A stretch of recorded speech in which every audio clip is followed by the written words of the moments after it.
ಪ್ರಾಥಮಿಕ ವಾಣಿ ಸುದ್ದಿವಾಹಿನಿಗೆ ತಮ್ಮೆಲ್ಲರಿಗೆ ಸ್ವಾಗತ. ಇಂದು ಬೀದರ್ ನಗರದ ಡಾಕ್ಟರ್ BR ಅಂಬೇಡ್ಕರ್ ಮೆಟ್ರಿಕ್ ಪೂರ್ವ ಬಾಲಕರ ವಸತಿ ನಿಲಯ ಜನವಡ ರಸ್ತೆಯಲ್ಲಿರ್ತಕ್ಕಂತಹ ಈ ಒಂದು ವಸತಿ ನಿಲಯ, ಈ ಸದ್ಯಕ್ಕೆ ಆಗಿರ್ತಕ್ಕಂಥ ವಿಷಯ ಏನು ಅಂತಂದಾಗ ತಾವು ನೋಡ್ತಾ ಇರಬಹುದು.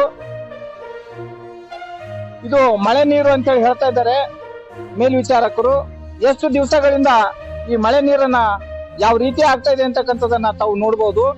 ಈ ಒಂದು ಇಂಥ ಹೊಲಸು ನೀರಲ್ಲಿ ಶಾಲೆಯ ಮಕ್ಕಳು ಇಲ್ಲೇ ಪಾಠವನ್ನು ಮಾಡ್ತಾ ಇದ್ದಾರೆ. ಇಲ್ಲೇ ವಸತಿ ನಿಲಯ ಇದೆ. ಮಕ್ಕಳ ಆರೋಗ್ಯದ ಮೇಲೆ ಯಾವ ರೀತಿ ಪರಿಣಾಮ ಬೀರಬಹುದು, ಇದಕ್ಕೆ ಕಾರಣ ಯಾರು?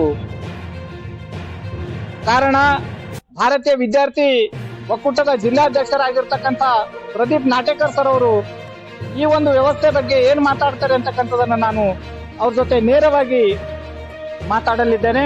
ಹಾಗಾಗಿ ಪ್ರದೀಪ್ ನಾಟೇಕರ್ ಸರ್ ಅವರು ದಯವಿಟ್ಟು ತಮ್ಮ ಅನಿಸಿಕೆಯನ್ನ ಈ ವ್ಯವಸ್ಥೆ ಬಗ್ಗೆ ತಾವು ಏನ್ ಹೇಳಿಕ್ ಬಯಸ್ತೀರಿ? ಬೀದರ್ ತಾಲೂಕಿನ ಮೆಟ್ರಿಕ್ ನಂತರದ ಬಾಲಕರ ವಸತಿ ನಿಲಯ ಜನವಾಡ ರಸ್ತೆ